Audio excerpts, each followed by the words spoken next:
अच्छा students, question number 2 है। Exercise number 3.5। Exercise मैंने इधर नहीं लिखी, मैं इधर लिख देता हूँ। एक्सरसाइज नंबर 3.5, इसमें मैंने सॉल्व बाय मैट्रिसेस मेथड, काम वही करना है क्रैमर रूल की तरह के। हम लोगों ने एक्स वाई और जी की वैल्यू ही बतानी है, लेकिन क्रैमर रूल से नहीं बतानी, मैट्रिसेस मेथड से बतानी है। तो ये मेथड देखते हैं क्या है।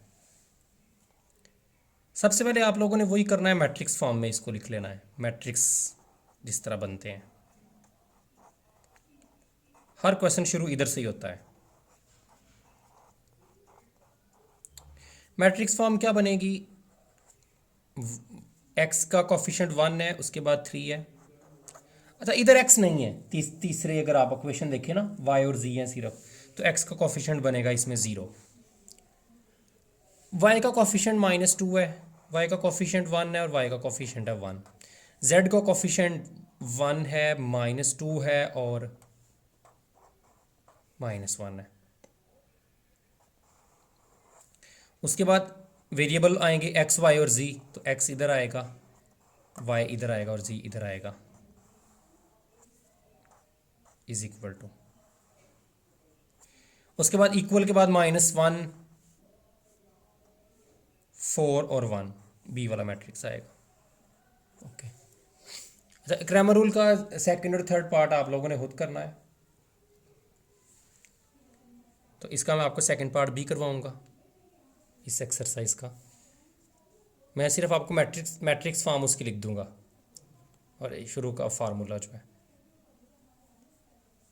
तो आप लोगों ने ओके, इसे करते हैं।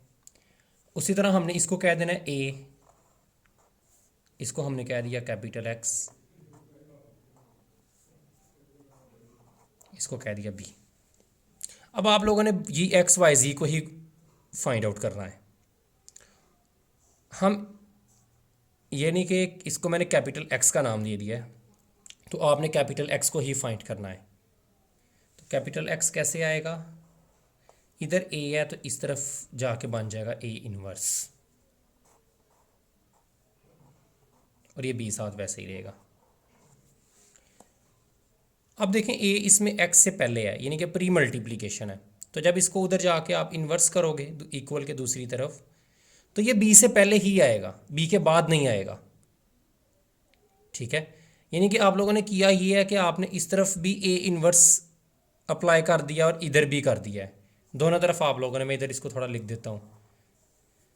आपके पास था ए एक्स इक्वल टू बी, आप लोगों ने ए इनवर्स के साथ दोनों तरफ मल्टीप्लाई किया, लेफ्ट वाली साइड पे भी और राइट वाली साइड पे भी। तो ए इनवर्स और ए, आपको पता है एक हमने क्वेश्चन भी किया था 3.3 में, जब ए इनवर्स को ए के साथ मल्टीप्लाई करें तो आंसर आता है आइडेंटिटी मैट्रिक्स। तो ये बन जाएगा identity matrix X equal to A inverse B. तो जब किसी मैट्रिक्स को आइडेंटिटी मैट्रिक्स से मल्टीप्लाई करें, तो ये भी हमने एक क्वेश्चन किया था, वो मैट्रिक्स खुद ही आ जाता है। तो आई को एक्स के साथ मल्टीप्लाई करेंगे तो एक्स ही आ जाएगा, सो एक्स इक्वल हो जाएगा ए इनवर्स बी। ठीक है, तो अगर मैं ए इनवर्स इधर बाद में लिखता और इधर भी बाद में, तो ए और ए इनवर्स तो आपस में कैंसिल ही ना होते, क्योंकि ए इधर होता है, ए इनवर्स बाद में होता। इसलिए जिधर ए है उसके साथ ही ए इनवर्स होना चाहिए। सो ए इनवर्स पहले आएगा, तो इधर भी पहले मल्टीप्लाई करना पड़ेगा। बहरहाल A X equal to A inverse B आ गया आपके पास। यानी कि जो आप लोगों ने एक्स निकालना था वो आप लोगों को पता चल गया कि वो कैसे निकलेगा। ए के इनवर्स को बी से मल्टीप्लाई करने से, ए इनवर्स और बी दोनों को आपस में मल्टीप्लाई किया जाएगा तो एक्स निकल आएगा। इधर से मुझे ये एक इक्वेशन आपके पास बन गई है। तो आपके पास किसी तरह बी तो है ना, -4, इधर उसको बता देते हैं वेयर ए हमने किसको बोला है, 130, -2, 1 और 1, 1 -2 और -1। एक्स किसको बोला है, एक्स वाई जी को, और बी ये वाला है। -1 4 और 1। तो मुझे ए का इन्वर्स निकालना पड़ेगा इस ए का। तो निकालते हैं ए का इन्वर्स। दो तरीके हम लोगों ने पढ़े थे, एक रो कॉलम ऑपरेशंस पढ़ा था कि, और एक हमने कहा था joint A over A determinant, और जॉइंट वाले तरीके से निकालते हैं हम लोग। बहरहाल किसी भी तरह से आप लोग जिस जैसे आपको बेहतर लगे। तो ए इन्वर्स इक्वल होता है joint of A over A determinant,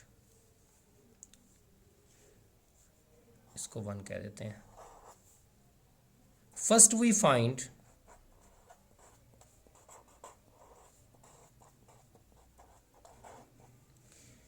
A determinant. पहले ए डिटर्मिनेंट को निकाल लेते हैं। अगर 0 आ गया तो जान छूट जाएगी, ना 0 आया तो फिर आगे एडजॉइंट भी निकाल। 1 3 0 -2 1 और 1 1 -2 और -1। तो 1 आ गया बाहर, 1 वाला कॉलम भी छोड़ दिया, 1 वाली रो भी छोड़ दी। -1 और माइनस माइनस, एक फार्मूले का माइनस भी आता है ना, तो +2। तो 1 आ गया। उसके बाद ये माइनस एक फार्मूले से आता है, और एक माइनस ये भी है।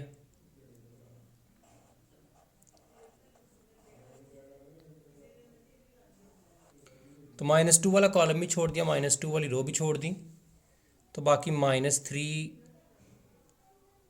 और ये तो 0 0 ही मल्टीप्लाई होकर 0 ही हो जाएगा, तो -3 सिर्फ आ गया।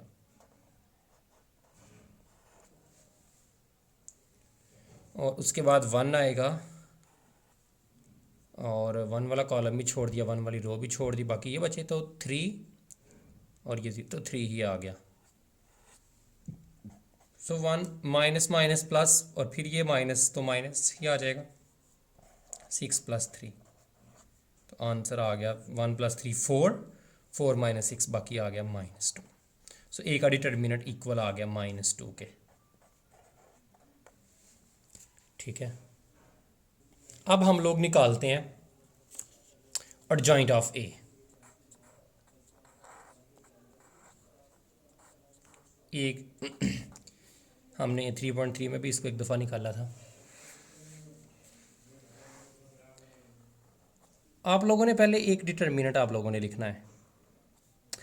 इस 1 को देख के आपने 1 वाला कॉलम भी छोड़ देना है, 1 वाली रो भी छोड़ देनी है। बाकी 1 -2 1 और -1 बचेगा।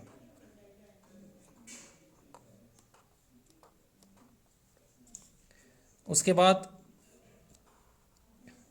इस -2 को आप लोग देखोगे, -2 वाला कॉलम भी छोड़ दोगे, -2 वाली, तो 3 -2 0 और -1।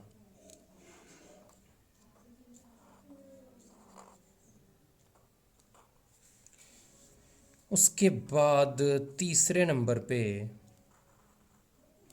इस 1 की बारी आएगी, तो 1 वाला कॉलम भी छोड़ दोगे, ये वाली रो भी छोड़ दोगे, 3 1 0 और 1। नोट करें, मैं इनको बाहर नहीं लिख रहा। 1 को मैंने बाहर नहीं लिखा, -2 को मैंने बाहर नहीं लिखा, 1 को मैंने बाहर नहीं लिखा। डिटर्मिनेंट में हम इनको भी बाहर लिखते हैं, लेकिन इसमें सिर्फ हमने इन तीनों को देख के कॉलम और रो छोड़ के बाकी जो 2/2 का डिटर्मिनेंट बचेगा उसको आप लोगों ने लिखना है।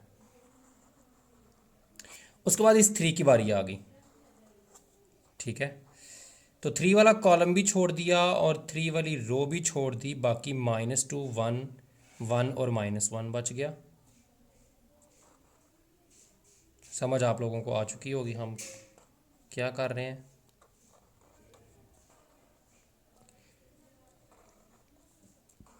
उसके बाद इस 1 की बारी आ गई, तो ये वाला कॉलम भी छोड़ दिया, ये वाली रो भी छोड़ दी, तो 1 1 0 और -1।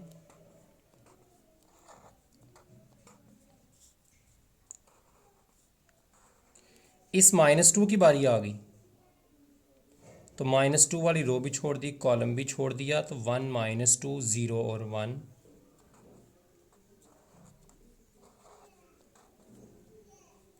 अच्छा भाई, ये मैंने 3 दफ़ा इसको बढ़ा लिया, एक दफ़ा ही आप बड़ा मैट्रिक्स। इस ज़ीरो की बारी आ गई तो ज़ीरो वाला कॉलम भी छोड़ दिया, तो माइनस रो भी छोड़ दी, -2 1 1 और -2।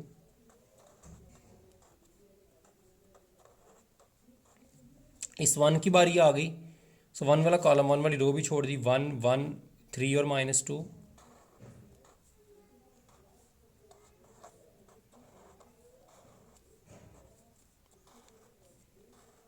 अच्छा, आखिरी रह गया -1, तो इसकी बारी आ गई है 1 -2 3 और 1।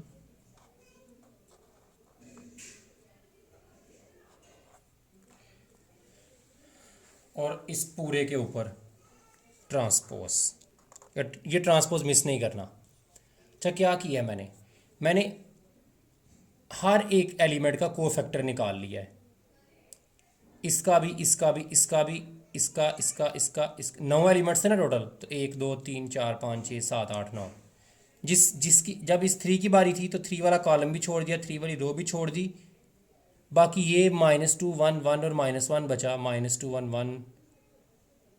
अच्छा, 3 की जब बारी थी ये और ये छोड़ा, ये गलत नहीं, हमने इसको छोड़ दिया और इसको छोड़ दिया, इधर आनी थी ना बारी इसकी, -2, ये सही नहीं किया हमने।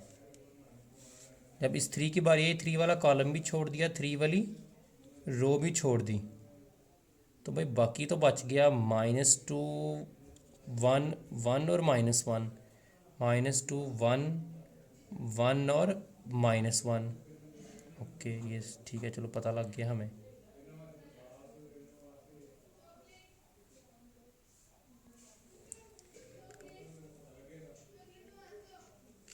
जब इस 1 की बारी थी तो 1 वाला कॉलम भी छोड़ दिया, 1 वाली रो भी छोड़ दी, 1 1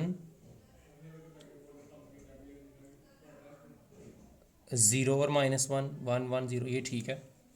चलें, ये मिस्टेक निकल आई टाइम से ही, इसको देख लेते हैं। ज़ीरो की जब बात, ज़ीरो वाला कॉलम भी रो भी छोड़ दी, -2 1 1 और -2, ये ठीक है, बाकी ठीक है। तो जिस हर को फैक्टर को देखना है, वो वाली कॉलम रो छोड़ के बाकी आपने देखना है क्या कौन सी बची।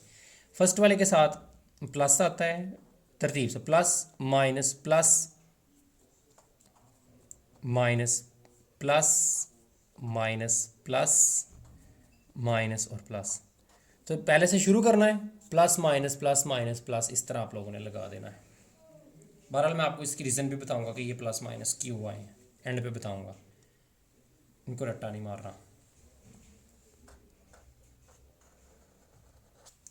इनको कर लेते हैं, -2 -1 +2, तो क्या आ गया, 1 आ गया, -3 और ये 0, तो एक माइनस बाहर भी है, तो माइनस माइनस +3 हो गया ना, 3 और ये 0, तो 3 ही आ गया, माइनस माइनस +2 1 2 -1, सो 2 -1 1, तो एक बाहर भी माइनस है तो -1 रहेगा, -1 और ये 0, तो -1 ही आ गया, 1 1 1 और 0 को 0 से किया तो 1 आ गया, तो एक बार माइनस भी था ये वाला, माइनस माइनस +4 -1 -5, तो बाहर प्लस है तो प्लस माइनस माइनस ही रहेगा, -2 -3 -5 और एक बाहर भी माइनस, तो +5, 1 1 1 3 2 6 7 आ गया, तो ये इधर 7 आ जाएगा। अब आप लोगों ने इसका ट्रांसपोज ले लेना है, तो इस कॉलम को रो में चेंज, 1 3 3 -1 -1 -1 -5 5 और 7, तो ये आ गया एडजॉइंट ऑफ ए।